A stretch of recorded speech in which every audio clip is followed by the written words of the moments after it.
lai phim thia tu zong te in zawai in chi bei vek ule tukina sang than kein na tu chiam na kan nei ave thon khat te tera bungli sang sari thu hi ni ma sa thil zong to na su a nai to a chu wangin in tong trai thei na ram fel tak pu in phim ko ro ti thu hi ni sela pathian tu thiang him kan siak te kan za kan ngon in som ro se ole ma mi su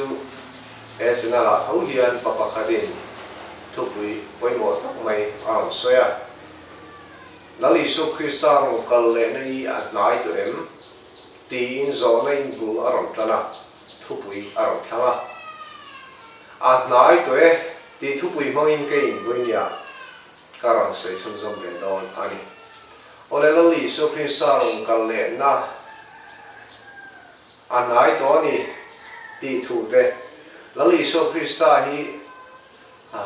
he mi ro kal le na chung sang han sei hian mi tam tak chuan in sei thaina te in ti thaina te kan ngai mai thaya ni mi tam tak chuan he thui su ka khiat to thin ka khiat nu kan ti te pon mai thei ni di ka ni he lali su krista ro kal le na hi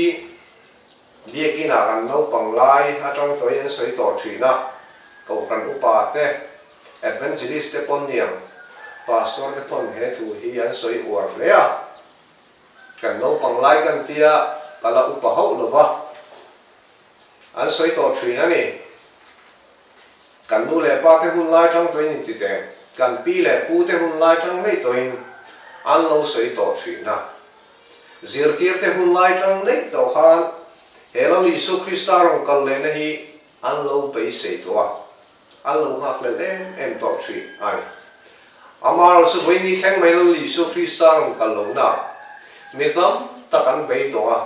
an rin na tan nung to la mi tam tak su thima an lo le fo thri ani amar su ke ni su kan thurin lai pui ber mai ring tu le suan kan thurin lai pui ber mai chu lali Isu Krista ro kal le nei ani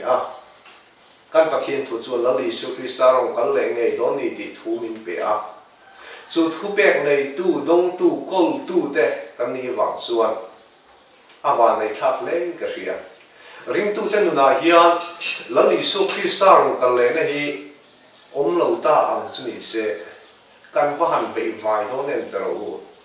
ring tu bai vai tak kan ni amar su kan bible tu thiang ni lali Isu Krista su ami thiang him te lor tu ring he khowela arong kal le ngei don ni ti thu min pe chu thu pek nei tu dong tu te kan ni wa chuan kan van nei le ka ria ole tu kina hian kan thu soi hi thu bel cha aum don lawa mi tam tak chung sunday lo chung sang ten soya soi thiam tak te phei inan soi phei hi chuan anan soi zo meu hi chu in kan theng manai mo ti tur khop hian an soi nai thri na chu su tha le thalo su ke ye soi tu ro lo wa voila hin thu bel cha aum don lawa bible ina a soi ang chen pathian tu thiam dim kan ngai thadon ani tu na kan soi ta khan lali Isu Krista ro kal le na hi in soi thaina te in ti thaina te kan ngai ang ti lo khop mai warning kain pe vo khan na thu cha kain pe te po an ti thayang chu amar chu warning in pe vo khan na thu cha in pe ani lai chuan ngai tha ani du khop mai lukhum khum poimo zia te an soi na sa ni thei kan khal chuan lukhum helmet khum poimo zia te kan tra thi ani te ro mani su driving license ka mo boi puya ta chuan counseling te min lo pe thil chi rang mai traffic rule te min lo thrila mi tam tak chuan man kan an to kan lukhum khum lo wang te poniam an ban ti kher tak man min sak ve hrim ani kan ti du mai thri na cha hi chuan amor su kan tan bo ani kol rama phei suan liar thei awanga accident thita hin tam khop mai za asom kwa zel chu du khum lo ani du tla pui ni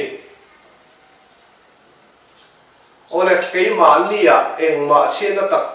kan to mai chuan ngai tha ol du khop mai ma se kan sunga thil poi a thlen toi chuan phim khurwa kai nom zia anei du to lo khop mai so sai vo khana thu cha warning in pe kan ni lai chen mi tam taki se kan ngai tha thui na ei thu soi tu tam takina soi chin su wa so te evangelist te pan soi thui na try chinik chung cha ni a thang thua chu kan pha chiang viau wang a chan chu an soi na sa to ni a fi ma te po en tu rom chawa ma se apoi mo lai takasu nge zir lai kan zir the tu ra ta apoi mo lai takasu try chinik long kha hun lai chu na lian ni te ro kan thriat chawa kha a siam tu te po han cha bo puya pathian hian pon ti che phei lo khop tu kha lang ngai ni kha a toi zeng kan senga tui pui thu tak mai pang chuan in long chu cha po takin sak tak mai